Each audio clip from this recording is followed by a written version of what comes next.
তাও আল্লাহ পাকের কি কুদরত, যে মূসাকে মারবার জন্য তন্ন তন্ন করে খুঁজতেছে, আল্লাহ পাক সেই মূসাকে তার ঘরের মধ্যে লালন পালন করাইতেছে। সুবহানাল্লাহ।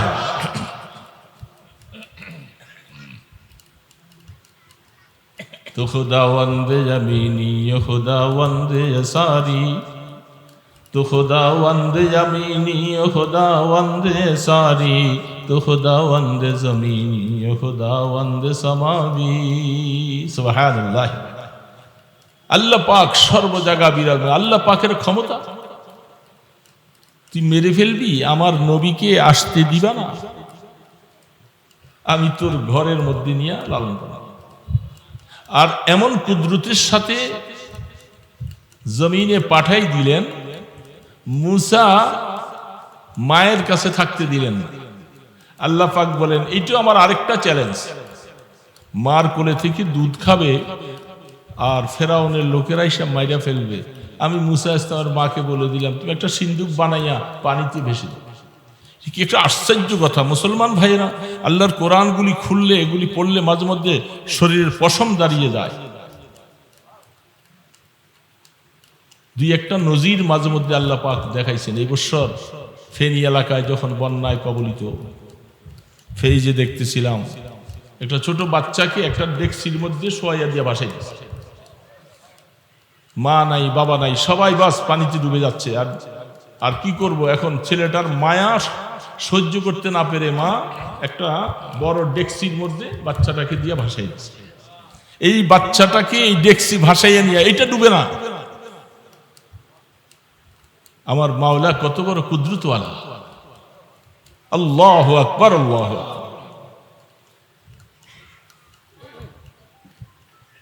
আল্লাহু আকবার। মূসা আলাইহিস সালামকে এরকম একটা বাক্সের মধ্যে বানাইয়া সাগরে ভাসাই দিল। সে খাবে কি? একটু পরেই তো পিপাসায় মরে যাবে, তাই না? একটু পরেই তো পিপাসায় মরে যাবে, ওয়া ওয়া করে চিৎকার করবে। আল্লাহু আকবার। আল্লাহ পাক বলে, মূসা, আমি আল্লাহ তোমাকে পাঠাবো, তোমার মাধ্যমে ফেরাউনের কাছে ঈমানের দাওয়াত পৌঁছাবো, কলেমার দাওয়াত পৌঁছাবো। সে গ্রহণ করবে না, তাকে খতম করব, তার সর্বস্ব হারা হয়ে যাবে। ওরে মূসা, ভয় পাওয়ার কোনো নাই, তুমি ওয়া শব্দ বলে কানবা, আর জিবরিলের মাধ্যমে তোমার মুখে দুধের ব্যবস্থা করব।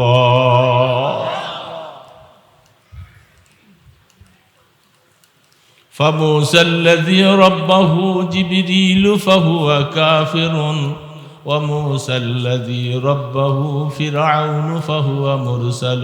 বলেন সুবহানাল্লাহ। আল্লাহর আরিফরা বলেন, আরেকটা লোকের নাম ছিল, তার নামও ছিল মূসা। ওই একই বৎসর জন্মগ্রহণ করেছে। আর বনি ইসরাইলের নবী হযরতে মূসা একজনকে নদীতে ভাসাই দিলেন, আরেকজন ওই মূসার মা চিন্তা করলেন, আমার সন্তানটাও তো মেরে ফেলবে, কি করা যায়? পাহাড়ের মধ্যে, জঙ্গলের মধ্যে একটু জায়গা ছোট্ট করে পরিষ্কার করে মা সেই বাচ্চাটাকে সেখানে রেখে আসছে। হিংস্র প্রাণী খেতে পারে, বাঘ ভাল্লুকে খেয়ে ফেলতে পারে, সব কিছু মন থেকে উজাড় করে নিয়ে সেইখানে রেখে দিয়ে আসছে। দেখি বেঁচে থাকলে থাকবে, তবুও ফেরাউনের সৈন্যদের হাতে যেন কতল না হয়ে যায়। সেই সন্তানটা জিবরিল আলাইহিস সালাতু ওয়াস সালাম, তিনি আইসা ওই সন্তানটার কাছে তার আঙ্গুল চোষাইয়া তার মুখ দিয়া মধু আর দুধ খাওয়াইয়া ওই বাচ্চাটাকে লালন পালন করতেছে। কালের বিবর্তনে সেই সন্তানটাই হয়েছিল মুনাফিক, আর রাসূল মূসা আলাইহিস সালামকে তিরস্কারকারী ছিল। তার নাম ছিল, কোরআন তার নাম বলছে সামিরী। তাকে লালন পালন করলো কে? জিবরিল ফেরেশতা। আর এই মূসা, বনি ইসরাইলের নবী মূসা ইসলামকে লালন পালন করলেন কে? ফেরাউন। এই কথাটাই বলতেছে, ফামূসাল্লাযী রাব্বাহু জিবরিল ফাহুয়া কাফিরুন ওয়া মূসাল্লাযী রাব্বাহু ফিরআউন ফাহুয়া মুরসালুন। ওই সামিরি কালের বিবর্তনে আস্তে আস্তে আস্তে করে সেখানে থেকেই বড় হয়েছে। সে এক সময় কাফের হয়ে গেল, মুনাফেক হয়ে গেল। কোরআন তার সম্পর্কে স্পষ্ট বলছে। কিন্তু মুসা আলাইহিস সালামকে আল্লাহ পাক ফেরাউনের কোলে নিয়া, কোরআন বলতেছে আল্লাহু আকবার, হাদিসের মধ্যে বুখারী খুলে দেখেন, মুসা আলাইহিস সালাম মাত্র অল্প বয়স, দুধের বাচ্চা, দুধ খায় না কারো। আল্লাহ পাক বলতেছেন আমি সকল মায়ের দুধ পান করা মুসার জন্য হারাম করে দিয়েছি, কারো কোনো মায়ের দুধ খাবে না। এই জন্য বিবি আসিয়া রাদিয়াল্লাহু তাআলা সন্তানটা কি করে পালবে, পেরেশান হয়ে গেল। খবর পাঠাও। মায়েরা অনেকে বিশাল পুরস্কার পাওয়ার আশা নিয়া দাঁড়িয়ে আছে, এই সন্তান কার মায়ের দুধ খাবে। কোন মায়ের দুধ খায় না। মুসা ইসলামের বোন বলতেছে আমার কাছে একটা মহিলার সংবাদ আছে, ওর দুধ অনেক সবাই খায়। তা আরো সেই আপন মা আইসা ওই লাইনে দাঁড়াইছে। কোন মায়েদের দুধে মুখ দেয় নাই মুসা ইসলাম। যখন আপন মায়ে যখন কোলে নিয়া স্তনের সাথে মুখ লাগাই দিলেন, প্রাণ ভরে দুধ খেয়ে পেটটা ভরে ফেলছে। আহা, কি কুদরত মাওলার কাজ কিভাবে করে আমরা তো সব ভুলে গেছি। আল্লাহর কোরআন খুলে দেখা যাবে, ঈমান তাজা হবে কি করে মুসলমানদের। মুসলমান তুই ঘটনা শুনতে হবে একইনের সাথে, বিশ্বাসের সাথে। নিজের ঘরে থাইকা দুধ খায় এবং মা দুধ খাওয়ারের বিনিময়ে বিশাল উপটকন হাদিয়া পায়। নিজের সন্তানকে দুধ খাওয়ায়, আবার পুরস্কার কেমন। এতদিন মায়ের কোলে বৈশা বৈশা ঘরে আমার আরেকটা বাচ্চা আছে, আমি তাকেও দুধ খাওয়াইতে হয়, আমি আপনার এই বাচ্চাকে দুধ পান করে আপনার দরবারে আমি থাকতে পারবো না, আমার কাজ আছে। ঠিক আছে, তুমি তোমার কাছে নিয়ে দুধ খাওয়াইও, মাঝে মধ্যে আইনাই না আমাকে একটু দেখাইবা। ছোট বাচ্চা ফেরাউনের কোলে নিয়া হযরতে আসিয়া তিনি নিয়ে কোলে দিছেন। ছোট বাচ্চা কি বুঝে? ছোট বাচ্চা বুঝে না। এ তো আপনার মতো আমার মতো ছোট বাচ্চা না, উনি তো নবী মুরসাল। ফেরাউনের দাড়ি ছিল, খুব লম্বা দাড়ি ছিল। ছোট বাচ্চা কোলে নিয়া চুমা খাওয়ার জন্য গেছে, ফেরাউনের দাড়িতে ধরে এমন জোরে টান দিছে, টানের সাথে ফেরাউন উহ করে চিৎকার করছে। আসিয়া, এই সন্তান রাখা যাবে না, সন্তান রাখা যাবে না। কি ব্যাপার? সে দেখো আমাকে এমন জোরে টান দিছে, টান দিয়ে আমার মাথাটাকে নিচু করে ফেলছে। ছোট বাচ্চা কি এমন টান দিবে? আপনি পাগলের মতো কথা বলতেছেন। না, পাগলামি নয়, এই সন্তান রাখা যাবে না। জল্লাদ খবর দাও। কোরআনের মধ্যে বলছেন আমি আমার পয়গম্বর মুসাকে অনেকগুলি পরীক্ষা সামনে দিয়ে দিয়া প্রত্যেকটা পরীক্ষায় ফার্স্ট ক্লাস পাস করে করে আমি তাকে উত্তীর্ণ করে দিয়েছি। ওই দিন যখন ফেরাউন সিদ্ধান্ত নিল মুসা ইসলামকে হত্যা করেই ফেলবে, জল্লাদ তৈয়ার। বিবি আসিয়া বলতেছে একটা কথা শোনো, আমি একটা পরীক্ষা তোমাকে দেই। এই ছোট বাচ্চা কিছুই বুঝে না, মাত্র আফুর কাটতেছে। এই বাচ্চার সামনে একটা স্বর্ণের টুকরা রাখো আর একটা আগুনের টুকরা। যদি এই বাচ্চা আগুনের টুকরার মধ্যে হাত দেয় তাহলে বুঝবা যে সে তোমাকে বুঝে শুনে তোমার দাড়িতে টান দেয় নাই। আর যদি স্বর্ণের মধ্যে হাত দেয় তাহলে বোঝা যাবে সে তোমাকে বুঝেই টান দিছে। ছেড়ে দিছে, দুই পাশে দুইটা টুকরা। তাফসীর লেখেন মুসা আলাইহিস সালাম বুঝমান মানুষ, খুব বুঝমান, ধীশক্তিওয়ালা আল্লাহর পয়গম্বর। স্বর্ণের টুকরার দিকে হাত বাড়তেছিল। আল্লাহ পাক বললেন জিবরিল তাড়াতাড়ি যাও, আমার পয়গম্বর মুসার হাতটা আগুনের দিকে বাড়াইয়ে দাও। স্বর্ণের দিক থেকে আগুনের দিকে হাতটা যখন বাড়িয়ে দিল, যাইয়া আগুনের টুকরাটা মুখে দেওয়ার সাথে সাথে জিহ্বাটা জ্বলে গেল। হযরতে আসিয়া দৌড়ে আইসা আগুনের টুকরাটা ফেলে দিল, জিহ্বার মধ্যে পোড়া দাগ লেগে গেছে। সেখান থেকে মুসা আলাইহিস সালাম, তার ভাষা স্পষ্ট নয়, কথা অস্পষ্ট হয়। এই জন্য আল্লাহ পাকের কাছে দোয়া করেছেন যে আল্লাহ আমি তো স্পষ্ট করে কথা বলতে পারি না, আমি ফেরাউনের কাছে কিভাবে দাওয়াত দিব। আল্লাহ পাক বললেন, পয়গম্বর মুসা, জবানের মধ্যে পোড়া গেছে, এটা ব্যাপারটা আমি বুঝি। ফেরাউনের কাছে দাওয়াত দেওয়া লাগবে, সেটাও আমি বুঝি। আপনি পড়ুন, রব্বি শরহ লি সাদরি ওয়া ইয়াসসির লি আমরি ওয়াহলুল উকদাতাম মিন লিসানি ইয়াফকাহু কওলি। সুবহানাল্লাহ। পড়লেন আর জবান পরিষ্কার। তা আমি বলতেছিলাম যে বাবা, আল্লাহ পাক মুসা আলাইহিস সালামকে জমিনে পাঠাবে, ফেরাউনি সারা শক্তি পেরেশান হয়ে গেল, পারল না মুসা আলাইহিস সালামকে ঠেকাইয়া রাখতে। তার মানে হলো কিয়ামত পর্যন্ত আনেওয়ালা ইসলাম বিদ্বেষীরা মনে রাখো, আমার আল্লাহ যদি ইসলামকে জমিনে টিকাইয়া রাখতে চায়, সারা পৃথিবীর কোনো বেঈমান ইসলামকে বিদায় করতে পারবে না। আজ ইসরায়েলরা আমাদের ভাইদেরকে অকাতরে মারতেছে। কি বলেন বাবা, মারে কি মারে না? মায়া লাগে কি লাগে না? আপনার কেমন লাগে? অন্তর পুড়ে যায় না? চোখের পানি আসে না? তাদের কথাগুলি স্মরণ করে আপনি রাত্রে গভীরে আল্লাহর কাছে হাত তুলে দেখবেন, আপনার চোখে দিয়ে জার জার করে পানি পড়তে থাকবে। ফিলিস্তিনের মতো জায়গা, বুখারীতে হাদিস আসছে, সেই যে ফিলিস্তিনের ভূমিটা আল্লাহ পাক বলেন আমার প্রিয় ভূমি, মসজিদে আকসা যেটা আল্লাহ পাকের প্রিয় জমিন, প্রিয় মসজিদ, আপনারা যাইবেন নাকি সেখানে? যাওয়া লাগবে। কখন?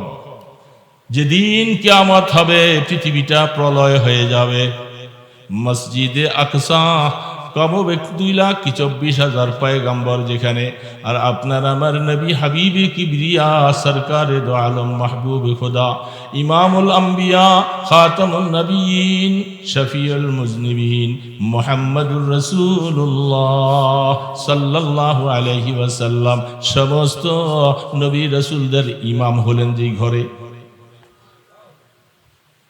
সেই জায়গাটা কি সাধারণ জায়গা? আফসোস লাগে, সেখানে আজকে আমাদের ভাইদেরকে অকাতর এইভাবে মারতেছে। অপেক্ষা করতে থাকেন, প্রাণ ভরে দোয়া করো মুসলমান, শুধু নিজের জন্য নয়, এই মুসলমান ভাই বোনদের জন্য, ছোট ছোট বাচ্চাদের জন্য প্রাণ খুলে চোখের পানি ছেড়ে দোয়া করো, আল্লাহ তুমি ইসরায়েলকে খতম করে দাও। মুসলমানি শক্তির বোমার মধ্যে কোটি গুণ শক্তি বাড়িয়ে দাও, যেমনি ভাবে বদরে ওহুদের মধ্যে তোমার বন্ধুকে তুমি সাহায্য করেছিলা। তুমি কোরআনে বলছো আইয়াদনাহু বিরূহিন ওয়া আইয়াদনাহু, আল্লাহ পাক বলেন আমি আমার বন্ধুকে এমন সৈন্য দিয়া সাহায্য করেছিলাম, এই দুনিয়ার মানুষ তোমরা দেখো না, কিন্তু আমার বন্ধুকে আমি সাহায্য করার জন্য আসমানি ফেরেশতা পাঠিয়ে দিছি। সেই ফেরেশতা আল্লাহ পাক আজও পাঠাইতে পারেন কি পারেন? সারা বিশ্বের সমস্ত মুসলমানেরা চোখের পানি ছেড়ে রাত্রে নামাজ পড়ে পড়ে সেজদায় পড়ে যখন কাঁদতে শুরু করবে, তখন আল্লাহ পাকের তরফ থেকে আল্লাহু আকবার ফিলিস্তিনি হামাসদেরকে কুদরতি সাহায্য দেওয়া শুরু হবে। আর একটু অপেক্ষা করেন, ইনশাআল্লাহ আমার বিশ্বাস আল্লাহ পাক ইসরায়েলকে খতম করে দিবে ইনশাআল্লাহ। আল্লাহ পাক মুসলমানদের ইমানের দিকে দেখতেছে, কতটুকু জ্বলে তার অন্তরে, কতটুকু ব্যথা। নিজের সন্তানের জন্য যেমন ব্যথা, ওই ইসরায়েলের গুলির পক্ষ থেকে যায় আমাদের ছোট শিশু বাচ্চাগুলি যে মারা যায় তাদের জন্য এমন ব্যথা। কি নির্মম নিষ্ঠুর! আজকে তো আমরা বলে বয়ান করতেছি, বয়ান শুনতেছি, মসজিদে নামাজ পড়তে যাইতেছি, বাজার করতে যাইতেছি, আর সেখানে ফিলিস্তিন লেবাননে আমার ভাইদের উপরে কি নির্যাতন চলছে যা সহ্য করার মতো। আল্লাহ সুবহানাহু ওয়া তাআলা যখন কাহাকেও হেদায়েত দেন, দুনিয়ার কোন শক্তি তাকে আটকে রাখতে পারে? আমাদেরকে হেদায়েত কে দিয়েছেন বাবা? কে দিয়েছেন? বড় করে বলেন আল্লাহ। হেদায়েতের চাবিকাঠি সবকিছু আল্লাহ পাকের হাতে। দেখেন একটা কথা মনে পড়লো হঠাৎ করে, বুখারীতে আসছেন, বুখারী শরীফের প্রথম জিলদের শেষে তার সম্পর্কে হাদিস আসছেন, ইমাম বুখারী রাহমাতুল্লাহ আলাইহি লিখেছেন, হযরত সালমান ফারসি রাদিয়াল্লাহু তাআলা আনহুর নাম শুনছেন আপনারা? কারা কারা শোনেন নাই দেখি হাত তোলেন তো। সবাই শুনছেন তো? সালমানে তার ইমানের অবস্থাটা হাদিসের পৃষ্ঠা তার ব্যাখ্যার মধ্যে দেখলে আকল হয়রান হয়ে যায়। আমাদের মধ্যে একটা আশার সঞ্চার হয় যে কেউ যদি ইমান নিতে চায় আর ইমান নিয়ে বাঁচতে চায়, আল্লাহ পাক সালমানে ফারসির মতো আল্লাহ তাকে সাহায্য করে। সালমানকে জিজ্ঞাসা করতেছে, মিনাইন, সালমান তুমি কোথা থেকে আসছো? বলে রা মাহরুমুজ, আমার দেশের বাড়ি এমন একটা গ্রাম যেটা ইরানকে পারস্য বলা হয়, আমি পারস্য দেশের অধিবাসী। একটা রাজপুত্র ছিল সালমান ফারসি। আল্লাহু আকবার, আল্লাহু আকবার। সালমান ফারসি রাদিয়াল্লাহু তাআলা আনহু সুঠাম দেহের অধিকারী, টলপিকার, সুন্দর চেহারা, জমিদারের ছেলে। বাবা তাকে এত আদর করে, মানে মাথায় রাখে না উকুনে খেয়ে ফেলবে, নিচে রাখে না পিঁপড়ায় খেয়ে ফেলবে, এত আদর। কিন্তু আফসোস হলো সালমানের বাবা অগ্নি পূজারী, আগুন পূজা করে। আগুন পূজা কি শরীয়তে আছে? বলেন না মুসলমান ভাইরা, আছে কি? আগুন পূজা করে। সালমান খুব নজর রাখে, বাহিরে যেতে দেয় না, সব সময় কাছাকাছি। একদিন অনেকগুলি মেষ, বকরি, দুম্বা এগুলি ছিল, দেখবার জন্য বাবা ব্যস্ত ছিল। সালমান একটু দেখে তাড়াতাড়ি এগুলি নিয়ে আসো। সালমান রাদিয়াল্লাহু তাআলা আনহু যাইবার সময় পথের মধ্যে, ওই জামানার মধ্যে নাসারা ধর্ম ছিল সবচেয়ে প্রিয় ধর্ম। হযরত ঈসা আলাইহিস সালাম দুনিয়া থেকে চলে গেছেন, ওই ধর্মটা ছিল বেশি। হযরত সালমান রাদিয়াল্লাহু তাআলা আনহু যাবার সময় একটা গির্জার মধ্যে নজর করে দেখে একজন সুন্দর মানুষ, সে নামাজ পড়ে, রুকু করে, সেজদা করে, যেটা সালমান জীবনে কোনোদিন দেখে নাই। সালমান আস্তে আস্তে তার কাছে গেলেন, জিজ্ঞেস করেন, আপনি যে এত সুন্দর করে কি আমল করতেছেন, এগুলি কি? নামাজ সুন্দর না অসুন্দর বলেন তো? এত সুন্দর ইবাদত আল্লাহ আমাদেরকে দিয়েছেন, আমরা মুসলমানরা অনেক সময় পড়ি না। কি বলেন, ঠিক না ব্যাঠি? আমাদের মধ্যে অনেক যুবক বাবাজিরা আছে যারা নামাজটা পড়ে না। নামাজের সুন্দরতা দেখে পড়তে মনে চায়, কিন্তু শয়তানের কারণে পড়ে না। ঠিক না ব্যাঠি? বলে আপনি, বলে আমি নাসারা ধর্মের একজন পাদ্রী, তা আপনি সুন্দর নামাজ এগুলি কোথায় পাইলেন? আপনাদের হেড অফিস কোথায়? বলে আমাদের হেড অফিস হলো বাইতুল মুকাদ্দাস। সালমান কথাবার্তা বলে চলে গেছে। বাবা জিজ্ঞাসা করতেছে, এত দেরি করলি কেন সালমান, কোথায় আছি? তখন তার নাম সালমান ছিল না, নামটা ওই সময় একটা কুফুরি নামের সাথে নাম ছিল। বলে আমি আসবার সময় রাস্তায় দেখেছি ওই যে গির্জার মধ্যে একজন ভালো মানুষ দেখলাম, তারা যে ইবাদতটা করে, আব্বা আপনাদের ইবাদত থেকে আমার কাছে ওই ইবাদতটা খুব পছন্দ লাগছে, আপনাদের ইবাদত থেকে ওইটা বেশি ভালো মনে হয়। সালমানের বাবা চিন্তা করেছে ওর ব্রেন তো নষ্ট হয়ে গেছে। এই সাথে সাথে তার পায়ের মধ্যে একটা বেরি পরাইয়া তালা দিয়া তাকে শিকল দিয়ে আটকে রাখছে। আর যাওয়া যাবে না, কারণ আমার এত সুন্দর একটা ছেলে কার হাতে পড়ে নষ্ট হয়ে যায়। কি বলে, নষ্ট হবে না ভালো হবে? কিন্তু বাবা বুঝে নেই। আমাদের মধ্যে অনেক বাবা এমন আছে, কোন সন্তান যদি কোনো মসজিদের ইমাম সাহেবের সাথে, আলেমের সাথে উঠা বসা করে, ভালোবাসা মহব্বত রাখে, আসা যায় বসা যায়, সে বাবা মাঝে মধ্যে বলে ছেলেটা নষ্ট করে দিবে ইমাম সাহেব। এমন বাবা আছে না নাই? আপনাদের চট্টগ্রামে নাই, আমি আমার নারায়ণগঞ্জে ঢাকার কথা বলছি, সেদিকে তো আছে। আমার ছেলেটা নষ্ট করে ফেলবে, অথচ ছেলেটাকে মানুষ বানাবে, বাস বেরি লাগাই দিয়েছে। সুযোগের সদ্ব্যবহার পাইয়া সালমানের মনে আকাঙ্ক্ষা যে আমি সত্য ধর্মের কথা যখন শুনছি, আমার বাবার ধর্মটা এটা ভালো নয়,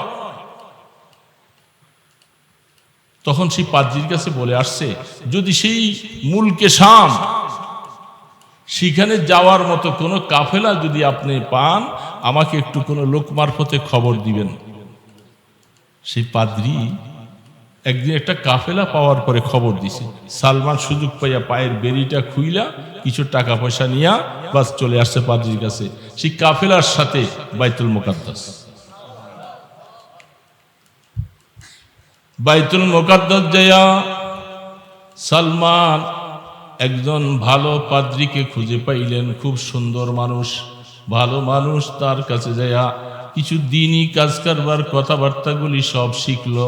ওই দিক থেকে সালমানকে তালাশ করে আর খুঁজে পাওয়া যায় না। অনেক দিন সেখানে থাকার পরে হঠাৎ করে মুমূর্ষ অবস্থায় পড়ে যায়। এই লোকটার নজর করে দেখে সালমান সবসময় তার সাথে উঠা বসা করে, কিন্তু লোকটার স্বভাব চরিত্র ভালো না। সে টাকার লোভী, টাকার লোভী। দিনার দেরহামগুলি যত তার কাছে আসছে এগুলি সব সে বড় বড় মটকা যে জমানায় ছিল, ওই জমানায় প্রায় 60টা মটকা টাকা দিয়া ভরছে। ভরার পরে হঠাৎ করে এক সময় সে দেখলো যে এর কাছে থেকে তো দিন শিখা যাবে না, সে চরিত্রবান না, সে লোভী মানুষ। অর্থের লোভ আর মান সম্মানের লোভ যার থাকে তার দ্বারা কোনদিন দিন কায়েম হয় না।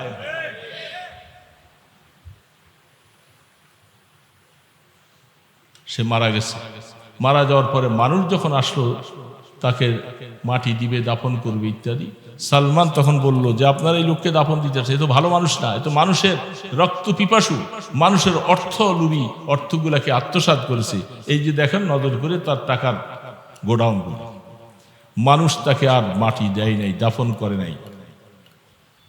সে এখন নৈরাশ হয়ে গেছে, হায় আমি এখন কোথায় যাব। খবর পাইলেন এখান থেকে দূরে একজন মানুষ, সে বড় আল্লাহওয়ালা মানুষ, তার খোঁজে দিয়ে সালমান বলছেন যে আমি আপনার কাছে থাকতে চাই। তার কাছে থেকে অনেক দিন শিখেছে, আসমানি কিতাবের এলিম শিখেছে। অনেক কিছু শিখার পরে তিনিও মুমূর্ষ অবস্থা আসছেন, বয়স হয়ে গেছে। বলে আচ্ছা আপনি যদি মারা যান আমি তারপরে কোথায় যাব। তিনি আরেকজনের অবস্থা দেখাইছে। এইভাবে দেখাতে দেখাতে সর্বশেষ যার কাছে আসলেন তিনি বেঁচে আছেন, উনি মারা যায়, তিনি বেঁচে আছেন, উনি মারা যায়। সালমানের হায়াত আল্লাহ পাক বাড়াইতেছে বাড়াইতেছে, কিন্তু তার সাথে 5 জন ওস্তাদ দুনিয়ার থেকে চলে গেল, কিন্তু সালমান এখন হায়াতে বেঁচে আছে। আল্লাহু আকবার, আল্লাহু আকবার। रिश्ते माँ गर्दनम अफगंदा दोस्त मी बुरद हर जाके खातिर खायोस। আল্লামা জালালউদ্দিন রুমি রাহমাতুল্লাহ আলাইহি বলেন, আল্লাহ পাক যখন কোনো আল্লাহর বান্দাকে ভালোবাসে তাকে আল্লাহ হেদায়েতের উপরে উঠাইতে চায়, তাকে আল্লাহ তার বন্ধু বানাইতে চায়, তখন আল্লাহ পাকের তরফ থেকে কুদরতি একটা রশি লেগাম তার গলায় লাগাইয়া তাকে টেনে টেনে আল্লাহ তার নিকটে নিয়ে যায়। रिश्ते माँ गर्दनम अफगंदा दोस्त मी बुरद हर जाके खातिर खायोस। সালমানকে আল্লাহ পাক ওইখানে নিয়ে পৌঁছেছেন। এখন ওই আল্লাহওয়ালা খুব ভালো মানুষ বলছে যে আপনি তো মরে যাচ্ছেন, কিন্তু আমি তো হক তালাশ করতেছি, আমি তালাশ করতেছি আমি কোথায় গিয়ে কেমনে ভাবে আমি হক পাবো। আমি আগুন পূজারির থেকে বেরিয়ে আসি, জাহান্নাম থেকে মুক্তি চাই, আমাকে রাস্তা দেখাই। সেই আল্লাহওয়ালা তিনি বলতেছেন আমি তো দুনিয়া থেকে চলে যাচ্ছি, তবে আমি আমার এখন এই সময় আশপাশে তেমন কোনো ভালো মানুষ আমি দেখতেছি না তুমি যার কাছে যে কিছু ভালো দিন শিখবে। তবে আমি তোমাকে একটা ভবিষ্যৎবাণী করে দিয়ে যাই, সেটা হলো আমরা তৌরিতে পেয়েছি, ইঞ্জিলে পেয়েছি, আখিরি জামানায় একজন নবীর আবির্ভাব ঘটবে, যার নাম আহম্মদ, যার নাম মুহাম্মদ হবে, যিনি মক্কায় আবির্ভাব, খেজুর বাগানের এলাকায়, সেখানে তার হিজরতের জায়গা হবে। এই সংবাদটা তোমাকে দিয়ে গেলাম সালমান, যদি তোমার কপাল ভালো থাকে তুমি তালাশ করতে থাকো, হয়তো তোমাকে আল্লাহ পাক তোমার মনের দৃঢ়তার কারণে আল্লাহ হয়তো তোমাকে মিলেও দিতে পারে। সালমান এই কথা শোনার পরে বলতেছে, আমি আর কোথায় যাব, আমি অপেক্ষা করে আপনি যতদিন বেঁচে থাকেন আমি এখানে থাকব। সালমান দীর্ঘদিন সেখানে থাকার কারণে অনেক মানুষ তাকে কিছু হাদিয়া তোহফা, কিছু বকরি, কিছু দুম্বা দিছে, এগুলি তুমি রাখালি করো আর এগুলি খাও, তাও অনেকদিন পর্যন্ত তুমি থাকো এই এলাকায়। সালমান এগুলি মালিক হলেন। হঠাৎ করে একটা কাফেলা আসলো, ব্যবসায়ী তেজারতি কাফেলা। তারা হজ করবা, তারা কাফেলা ব্যবসার উদ্দেশ্যে মুলকে শাম থেকে তারা মক্কায় যাবে। সুবহানাল্লাহ। কোথায় যাবে? ওই আল্লাহওয়ালা বুজুর্গ বলছেন, এই কাফেলাটার পিছে ধরে তুমি চলো। কাফেলাওয়ালাদেরকে বলছে, কাফেলার সর্দার, আমার যেই ভেড়া বকরি যা কিছু আমি মালিক হয়েছিলাম এগুলি তোমাদেরকে দিয়ে দিব, তোমাদের একটা পয়সাও আমি খাবো না, শুধু আমাকে তোমাদের সাথে রাস্তা দেখাইয়া আমাকে তোমরা একটু মক্কা পর্যন্ত পৌঁছাইয়া দিবা। সেই কাফেলার সাথে চলছে। উম্মুল কোরা নাম আছে, সেই জায়গার মধ্যে কাফেলাওয়ালারা আইনা দেখছেন, মানুষ যখন অর্থের লোভে পড়ে যায়, মুসলমান মনে রাখবা, যে কোনো ব্যক্তি অর্থের লোভে পড়বে তার সব কিছু আস্তে আস্তে সব বরবাদ হয়ে যাবে। এই লোকগুলি চিন্তা করলো, এই লোকটার কেউ নাই, ছেলেটার বয়সও তো বেশি হয়ে গেছে মোটামুটি, আমরা যদি বলি যেটা আমাদের গোলাম কৃতদাস, এই কথা বলে যদি বিক্রি করে ফেলি কিছু টাকা পাবো, বাস তাকে ছেড়ে দিয়ে আমরা চলে যাব। দেখছেন অসৎ। হযরত সালমান রাদিয়াল্লাহু তাআলা আনহু বলেন, আমাকে বলতেছে যে এটা আমাদের কৃতদাস, তোমরা কিনে নাও। দারাহিমা মাদুদা, হাদিসের মধ্যে আসছেন, অল্প কিছু টাকায় হযরত সালমানকে বিক্রি করে দিল, যা তিনি গোলাম হয়ে গেলেন। আজকের থেকে উনি আর আজাদ মানুষ থাকলেন না, তিনি গোলাম। মনের মধ্যে খুব ব্যথা। বয়স হইতেছে অনেক, প্রায় 200 বছর কাছে গেছে, বলেন না সুবহানাল্লাহ। মাওয়াহিব ওয়ালা বলেন, বাদায়ে সানায়ের মধ্যে আনছেন এবং বাদায়া নেহায়ার মধ্যে হাদিস আনছেন, কেউ কেউ তার হায়াতকে শেষ পর্যন্ত 350 বছর পর্যন্ত বলছে। সুবহানাল্লাহ বলবেন না? কত বছর?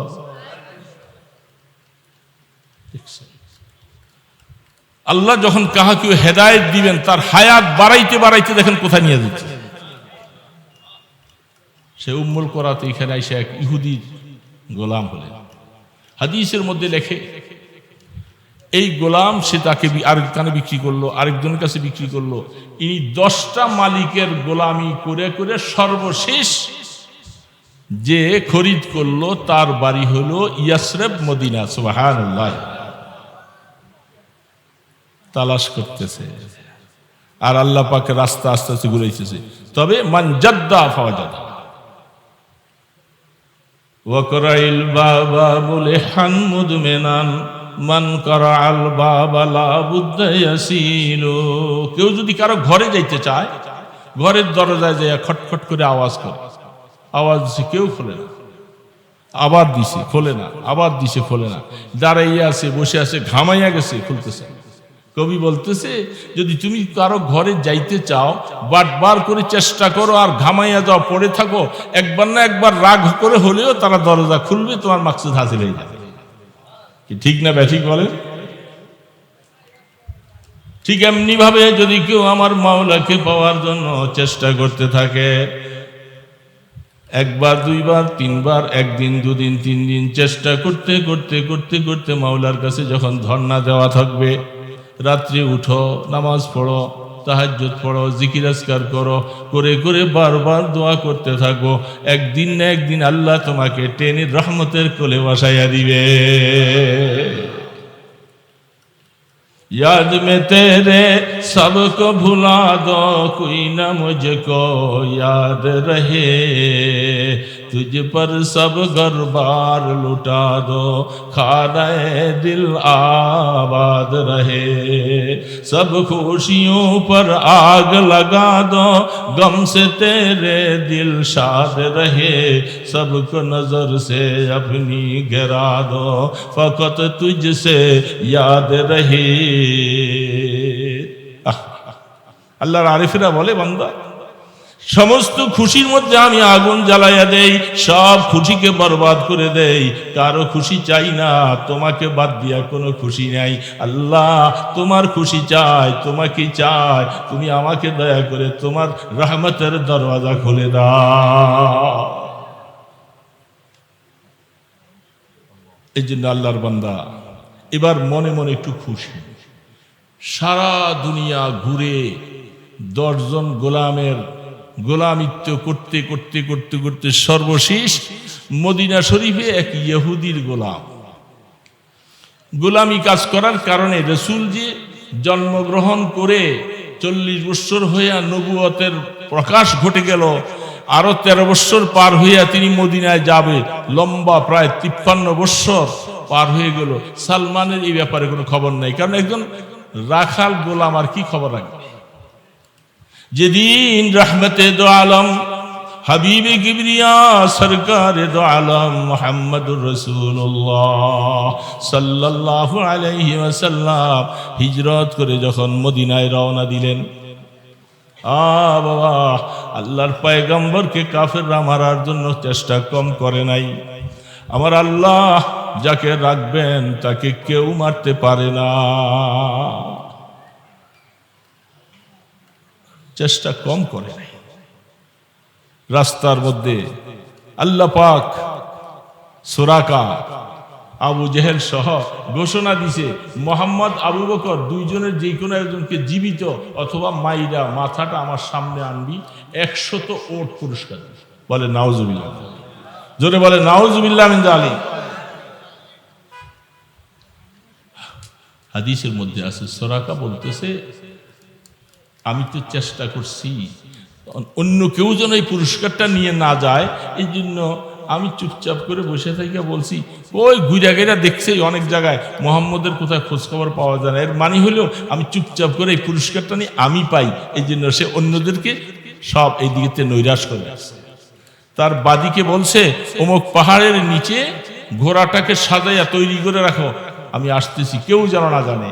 সুরাকা সুসজ্জিত অস্ত্র শস্ত্র নিয়া ঘোড়ার পিঠে হইয়া ফু ফু করে চলছে। রাস্তার মাঝামাঝি যাওয়ার পরে আবু বকর পিছন দিকে নজর করে তাকাইয়া বলে, ওগো আল্লাহ রাসূল, সুরাকাকে দেখা যায় অস্ত্র নিয়ে সে আমাদের দিকে আগে আসতেছে। রাসূল বলে, লা তাহজান ইন্নাল্লাহা মা'ানা। ওই আয়াত ওইটা, ভয় পাওয়ার কোনো কারণ নেই। আবু বকর আমাদের সাথে আছেন কে? বড় আওয়াজে বলেন কে? আল্লাহ। লা তাহজান ইন্নাল্লাহ। কাছাকাছি গেল, আল্লাহ রাসূল একটু পিছনের দিকে চাইয়া দোয়া করলেন, আল্লাহুম্মা খুযহু আল্লাহুম্মা আনসুরহু আল্লাহুম্মা সরা, আল্লাহ তাকে তুই পছলাইয়া ধরো। যেমন ভাবে আল্লাহ পাক রাসূল বলতে দেরি, ঠিক এরকম পাথুরি জমির মধ্যে তার ঘোড়াটার পাওটা এই পর্যন্ত ডেবে গেছে। সুবহানাল্লাহ ওয়া বিহামদিহি, ঘোড়াটার পাও ডেবে গেছে। যেমন কারুন সমস্ত সম্পদ নিয়ে মুসা ইসলাম বলতেছেন, খুয ইয়া আরদ, জমিন কারুনের সব ধ্বংস সহ তার ধন রত্ন সহ সবকিছু নিয়ে কারুনকে ডাবাও, ডাবাইতে থাকো, ডাবাইতে থাকো। বলতেছিল, অন্য কেউ আইসা বলে একটু মাফ করে দেন। মুসা ইসলাম এত রাগান্বিত ছিল, বলে মাফ করা যাবে না। তো ঠিক একই অবস্থা। সে সুরাকা বুঝছে ঘটনাটা আসলে আল্লাহ রসুলের বদদুয়ার কারণ। সেখান থেকে হাত তুলে বলতেছে, মাফ চাই, আমাকে মাফ করে দেন, আমি আর আসবো না আপনাদের পিছনে। যদি এইদিকে কোনো মানুষ যদি আসে, আমি তাদেরকে বলে দিব যে এই রাস্তায় মোহাম্মদ যায় নাই, আমাকে মাফ করে দেন, আমি আর যাব না। রহমতে দো আলম বলতেছেন, সুরাকা শুনে নাও, তোমাকে মাফ করে দিলাম, তুমি উঠবা, চলে যাইবা মক্কায় ফিরা। তবে ও একটা সংবাদ তোমাকে শোনাই দেই রে সুরাকা, ওই দিনটা কত আনন্দিত হবে যেদিন পারস্য বিজয়ী লাভ করা তাদের রাষ্ট্রীয় সম্পদের হাতের স্বর্ণের কঙ্গন বিভিন্ন জিনিসগুলি যখন মদিনাতে আসবে, তোমার সুরাকার হাতে সেদিন পরাইয়ে দেওয়া হবে। সুবহানাল্লাহি ওয়া বিহামদিহি। সেদিন মানে তুমি তখন মুসলমান হয়ে যাবা। তুমি তো আজকে আমাকে মারতে আসতেছ, তুমি তখন সাহাবী হয়ে যাবা, তখন তোমার হাতে এটা পরাই দেওয়া হবে। কিছু সময়ের জন্য হলো আমার এই ভবিষ্যৎবাণী মনে রাখবা। আল্লাহ রসুলের কথা ঠিক তাই ঘটেছে। সোরাকা সেখান থেকে উঠে চলে আসছে, আর যাব না। মানুষ কেউ যাইতেছিলেন, বলে এই রাস্তায় মোহাম্মদ নাই, যেমন ওয়াদা তেমন। পরে সোরাকা সময় মতো সব দলবল নিয়ে মদিনাতে যাওয়ার পরে আমি আসলে ভুলই করেছিলাম ওগো রসুল, আর দেরি করে লাভ নাই, আমি তো বাস্তবে আপনার সমস্ত মুজিজা দেখেছি, আমাকে মুসলমান বানাই। যেদিন কুবা মহল্লা, যেই কুবা মসজিদের মধ্যে হাজী সাহেবরা 2 রাকাত নামাজ পড়লে একটা কুমরা হজের সওয়াব নসিব হয়ে যায়। আল্লাহ রসুল প্রত্যেক শনিবার সকালবেলা মদিনা শরীফ থেকে অজু করে কখনো হাইটা যাইতেন, কখনো সাওয়ারির উপরে করে যেতেন। কুবা মহল্লায় যেদিন আল্লাহ রসুল যে মহল্লায় ছিলেন, যে ঘরে ছিলেন, হঠাৎ করে খবর পাওয়া গেল হযরতে সালমান রাদিয়াল্লাহু তাআলা যে ইহুদির গোলাম ছিল, তার একটা ছোট ভাই আইসা তার মালিক খেজুর গাছের নিচে বসে বসে বাতাস খায়, আর আমি খেজুর গাছের ডালা কাটতেছি। এমন সময় তার ছোট ভাই আইসা বড় ভাইয়ের কাছে বলতেছে, ভাই শুনছো যে মক্কার থেকে আরব থেকে একটা যুবক ছেলে নাকি আসছে, সে আইসা নাকি নবী হয়েছে, নবী দাবি করে, তুমি এই কথাটা শুনছো? এমন একটা আজে বাজে কথা। এই কথাটা মাত্র বলতেছিল, হযরত সালমান রাদিয়াল্লাহু তাআলা আনহু বলেন, আমি যখন এই কথাটা শুনছি, খোদার কসম, আমি গাছের মধ্যে থেকে থরথর করে যেন মানে আমার শরীরের মধ্যে কম্পন এসে গেছে, আমি নামতে পারতেছি, মনে সেখান থেকে ফাল দিয়া পড়ি। রসুল আসছে কথা শুনছি, আজকে 100 বছর পর্যন্ত তালাশ করতে করতে রসুলের আগমনের কথা শুনছি, আমার আর জীবনে এমনটা আর স্বাদ আর আমি আর কবে পাবো? হযরত সালমান রাদিয়াল্লাহু তাআলা তিনি কোন রকম ভাবে তার নিজের বয়ান তিনি পেশ করতেছেন, আমি কোন রকম সম্ভ্রম করে গাছের থেকে নামলাম। গাছের থেকে নামার পরে তার ছোট ভাইকে আমি জিজ্ঞাসা করতেছি, আমার মালিকের ছোট ভাইকে, তুমি কি যেন বলতেছিলে ভাইজান? কি এই কথাটা মাত্র জিজ্ঞাসা করতেছি, এমন সময় আমার মালিক আইসা, এই কম বক্তব্য আদব, এই খবর দিয়ে তোর কি লাভ হবে? এমন করে আমাকে এত জোরে একটা থাপ্পড় দিছে, আমার কানগুলি সব ফাটাই ফেলছে। এই খবর দিয়ে তোমার কি লাভ? হযরত সালমান রাদিয়াল্লাহু কোন রকম নিজকে কন্ট্রোল করে সারাদিন কাজ করেছে। ওই তার পাদ্রী আসার সময় বলে দিয়েছিল, সেই ব্যক্তি যদি তোমার কোনোদিন ভাগ্য জুটে যায়, আমি 3টা নমুনা তোমাকে আমি জানিয়ে দিয়ে গেলাম, যেগুলি আমরা তৌরিতে এবং ইঞ্জিলের মধ্যে পেয়েছিলাম। সেটা হলো, এই আখিরি জামানার পয়গম্বর যিনি হবে, তিনি কোনদিন সদকা খাবেন না, তিনি হাদিয়া খাবেন। আর তার পৃষ্ঠদেশের মধ্যে একটা মোহরে নবুয়ত আছে, সুযোগ পাইলে দেখবা, বুঝবা যে তিনি আখিরি জামানার পয়গম্বর মুহাম্মদুর রাসূলুল্লাহ সাল্লাল্লাহু আলাইহি ওয়াসাল্লাম। রাসূলের পিছনে মোহরে নবুয়ত ছিল। এগুলি আরেক কথা, এগুলি বলতে আরেকটা রাত শেষ হয়ে যাবে। বাদায়ে সানাবুদের কারণ লিখেছে, এই মোহরে নবুয়ত এটা কি জন্মের পরে আসলো না এটা নিয়েই রাসূল দুনিয়াতে আসছেন, এটার হাকিকত কি ইত্যাদি, এটা আরেক ব্যাপার। তিনি সন্ধ্যার পরে তার কাছে কিছু সদকার মাল ছিল, তিনি এগুলি নিয়ে প্রথম অবস্থায় কোবা মহল্লা, রাসূল 14 দিন ছিলেন কোবা মহল্লায়, 14 দিন থাকলেন। সেখানে যাইয়া তিনি পায়চারি করছে, ঘুরতেছেন, বলতেছে আমি একজন পথিক মানুষ, গোলাম, এক ইহুদির গোলাম, আমি অনেকদিন আমার কাছে কিছু সদকার মাল ছিল, আমি আপনাকে মহব্বত করে এই সদকার মালটা দিছি, আপনি দয়া করে একটু গ্রহণ করেন।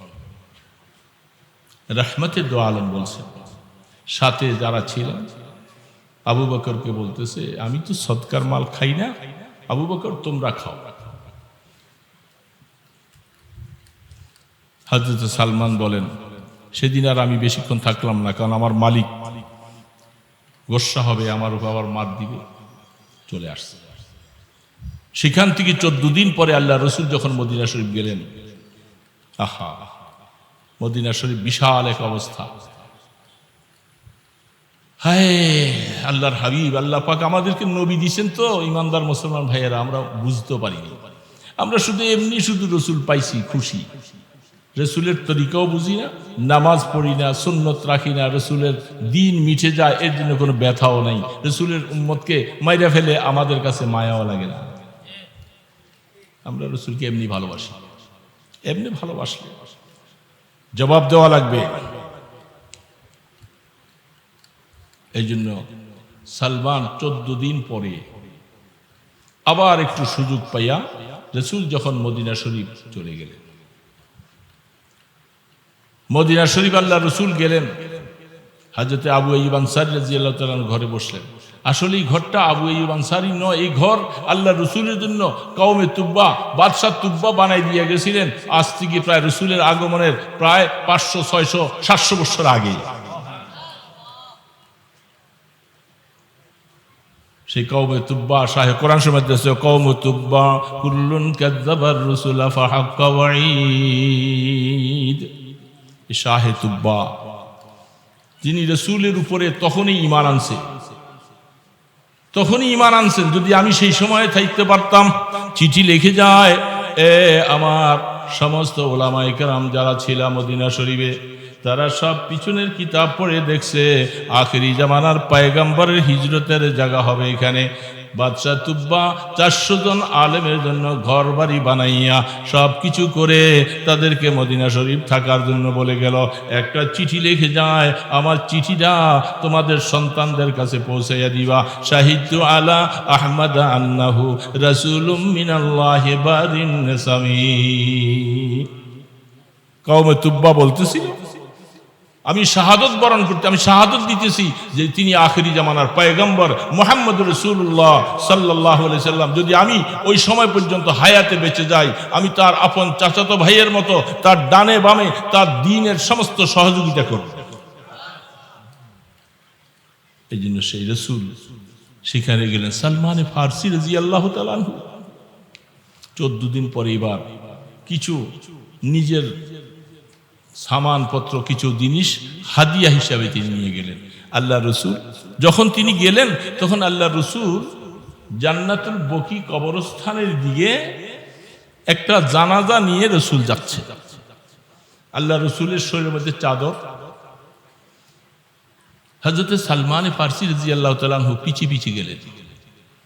তিনি যাই দেখেন যে জান্নাতুল বকি কবরস্থানের মধ্যে লাশ দাফন করতেছেন আল্লাহর পয়গম্বর, তিনি সামনে আছেন। আমি যে তখন সামনে সালাম দিয়ে বলছি, আমি ওই লোকটা যে আপনার সামনে দেখা করেছিলাম কোবা মহল্লায়। ও আচ্ছা, ভালো, ঠিক আছে, আমি কিছু হাদিয়া নিয়ে আসছি আপনার জন্য।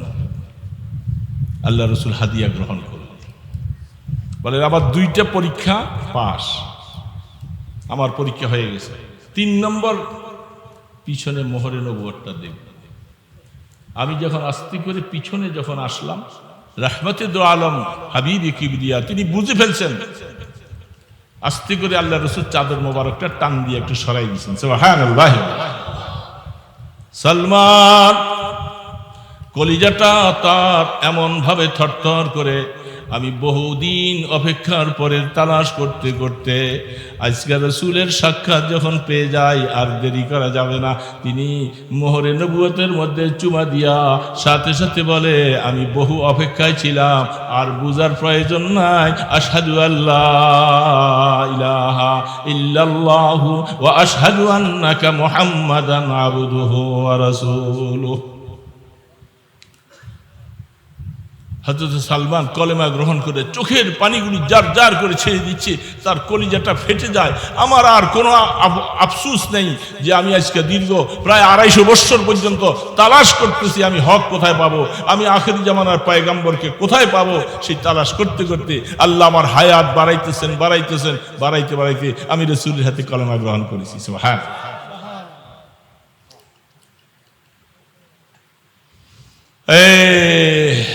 ईमानदार मुसलमान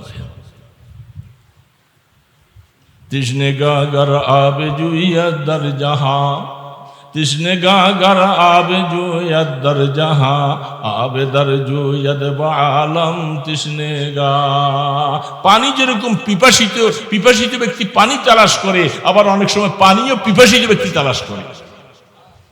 আল্লাহর পয়গম্বরের কাছে সালমানের মতো মানুষ আয়েশা ঈমান গ্রহণ করবে। রাসূল বুঝতে পারছে সালমান আর কি চায়, চাদর মোবারকটা সরাই দিলেন, মোহরে নবুয়ত প্রকাশ হয়ে গেল। সালমান ঈমান গ্রহণ করার আর দেরি থাকবে। হযরত সালমান ফারসি কয়টা বাজে?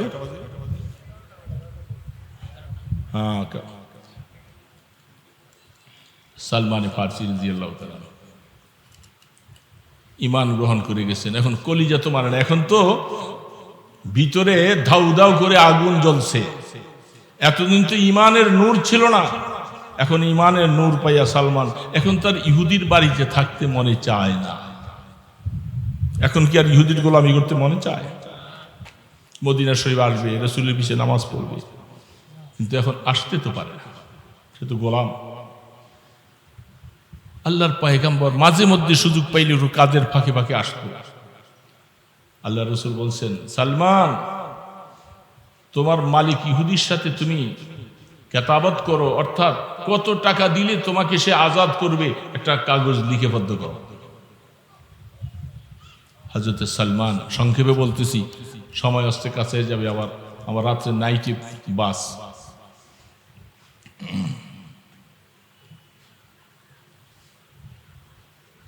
সালমান রাদিয়াল্লাহু তাআলা আনহু মালিককে বলছে, মালিক বলতেছে, ও মনে বড় আশা, মুসলমান হইছ সেটা হয়তো আমি ফিরে যেতে পারি নাই, কষ্ট দিব, নির্যাতন করব, কিন্তু কলিজার মধ্যে হাত দিয়ে তার ঈমান ছিনিয়ে নেওয়া যাবে না। তবে তোকে আজাদ হওয়ার জন্য এমন শর্ত আমি তৈরি করব, সালমান শর্ত জীবনে পুরা হবে না, তুই আজাদ হবি না। কি শর্ত? বলে প্রথম শর্ত হলো 40 উকিয়া, প্রায় 1 কেজি, 1 কেজির মতো স্বর্ণ দিতে হবে। 1 কেজি স্বর্ণ কি বাড়ির কাছে দাঁড়ে? খাইতে পায় না, 1 কেজি স্বর্ণ করতে হবে। 2 নম্বর শর্তটা আর থেকে আরো কঠিন। আমার ওই যে মরুভূমিতে জায়গাটা আছে, সেই জায়গাটার মধ্যে 300 খেজুরের চারা লাগাবি। সমস্ত 300 চারা একসাথে যেদিন গাছে ফল আসবে সেদিন তুই মুক্তি হবি। সুবহানাল্লাহি ওয়া বিহামদিহি। এত কঠিন শর্ত। মরুভূমিতে গাছ লাগাইয়া পানি দেওয়া, জীবিত রাখা, এটি 4টিখানি ব্যাপার। 10টা টিকবে, ওই দিক দিয়ে 2টা মরে যাব, আবার 2টা ঠিক করবে, এইদিকে 10টা মরে যাব। মরুভূমিতে খেজুরের চারা, যারা আরব দেশে দেখতেছেন পানির নলকূপ তাদের গাছের গোড়ায় লাগাইয়েই রাখে, তারপরেও গাছ টিকানো যায় না। হযরত সালমান ফারসি রাদিয়াল্লাহু তাআলা আনহু আয়েশা বললেন, ওগো আল্লাহর রাসূল, চোখের পানি জার জার করে ছেড়ে দিয়েছে, বলে এই শর্ত তো আর কোনোদিন পুরা হবে না। আমি সালমান বুঝি মদিনায় এসে আমার নবীর পিছনে নামাজ পড়তে পারবো না, আমি বদরে যেতে পারলাম না, আমি ওহুদে যেতে পারলাম না, কবে আর রাসূলের পাশে আসব, জিহাদের ময়দানে যাব। আল্লাহ রাসূল বলেন, সাহাবারা শোনো, তোমাদের ভাই সালমান আজাদ হওয়ার জন্য যে শর্তটা দিয়েছে তোমরা সহযোগিতা করো। কেউ 10টা, কেউ 20টা, কেউ 30টা করে খেজুরের চারা সংগ্রহ করো। সবাই খেজুরের চারা সংগ্রহ করলেন। আল্লাহ রাসূল বললেন, সালমান সাহাবাদেরকে সাথে নিয়া 300 গর্ত করো। 300টা গর্ত করে প্রত্যেকটা চারা গর্তের বরাবর নিয়ে রাখছেন। রাহমাতে দো আলম হাবিবে কিবরিয়া মুহাম্মাদুর রাসূলুল্লাহ, সালমানকে আজাদ করবে। রাসূল সালমানকে আজাদ করবে বলে আমি আসতেছি। এই রৌদ্রের মধ্যে আল্লাহ রাসূল নিজের হাতে এক একটা খেজুরের চারা গর্তের মধ্যে ফেললেন। সাহাবারা মাটি দিয়ে দিয়ে গাছগুলি সোজা করলেন। 300 চারা রাসূল নিজের হাতে বসাইছে। সুবহানাল্লাহ, আমার সালমানকে আজাদ করতে হবে। সাহাবারা পানি দিয়ে দিলেন। আল্লাহু আকবার, আমার আল্লাহ পাকের কুদরত। সালমান আল্লাহকে পাওয়ার জন্য, রসুলকে পাওয়ার জন্য জীবনটা এইভাবে বিসর্জন দিয়া হক তালাশ করতে করতে পারস্য থেকে আজকে মদিনাতে আসলো। আর এইভাবে থাকবে।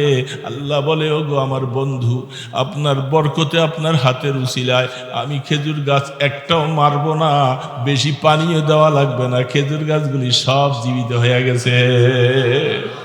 হাদিস শরীফের মধ্যে লেখে, বুখারী শরীফের সরার মধ্যে সর্বশেষ অবস্থার মধ্যে সালমানে ফারসির ঈমান সম্পর্কে আসলো। সালমানে ফারসি রাদিয়াল্লাহু তাআলা আনহু 300 খেজুর গাছ 1 বছর পুরা যায় নাই, 300 গাছে একসাথে সব ফল আসছে। সুবহানাল্লাহি ওয়া বিহামদিহি। পৃথিবীতে এমন ঘটনা বিরল, হতে পারে না কোনদিন।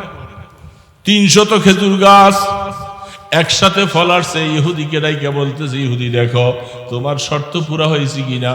ইহুদি কপাল পোড়া, যদি কপালটা ভালো হতো দেখতো যে মদিনাতে 300 খেজুর গাছ একসাথে লাগাইয়া এবার 1 বছরে ফল আসে, তাইলে এটা বিশেষ একটা কুদরতি কারবার।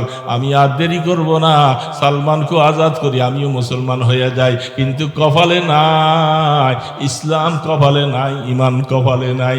এই জন্য সালমান তো একটা শর্ত পুরা হয়ে যায়। কয়েকদিনের ভিতরে কোন আল্লাহর এক বান্দার থেকে একটা ডিমের মতো স্বর্ণের টুকরা আল্লাহ রসুলের কাছে আসছে।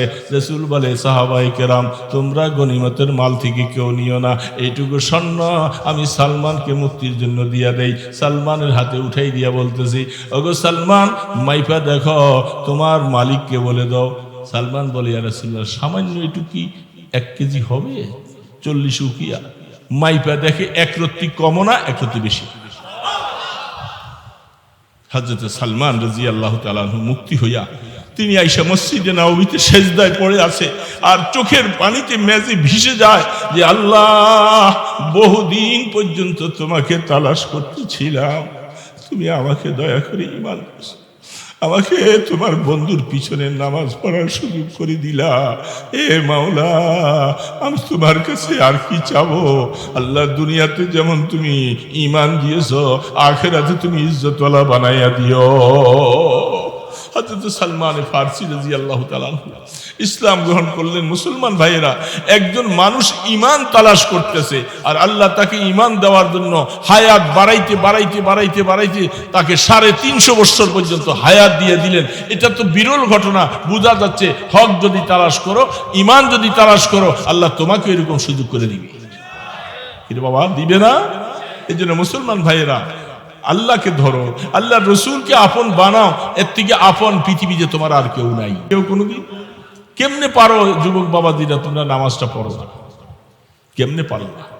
নামাজের মধ্যে যে কি স্বাদ আর কি মজা, একটু সেজদা লাগাইয়া দেখো, কপালটা মাটির মধ্যে লাগাও, আল্লাহ পাকের কুদরতি পায়ের মধ্যে লাগাও, দেখো রে ইমানদার, সেজদার মধ্যে কত মজা, তোমাকে দুনিয়ার আর কিছুর মধ্যে বোঝানো যাবে না। এই জন্য মুসলমান ভাইয়েরা, আমরা ঈমানকে ধরে রাখবো। জীবন যাবে তো যাবে, চলে যাক, কিন্তু ঈমান যাইতে দিব না। ঠিক আছে না? পারবেন? যত বাধা বিপত্তি আসুক, সব কিছু আমরা উপেক্ষা করব, কিন্তু ঈমান ধরে রাখবো। আল্লাহ এবং রসুল জীবনের সবচেয়ে, জীবনের থেকে বেশি দামি হবে, এটা মনে রাখা লাগবে। রসুলের শান আর সময় কম, আর ওই দিকে যাব না, স্বাস্থ্য অসুস্থ।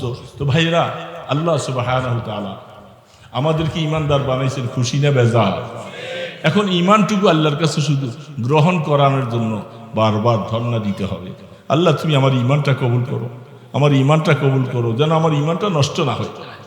আল্লাহ কোরআনে বলছেন অন্য অন্য আয়াতের মধ্যে, খুব চেষ্টা করবা, শয়তান তোমার ঈমান নষ্ট করার জন্য চেষ্টা করবে।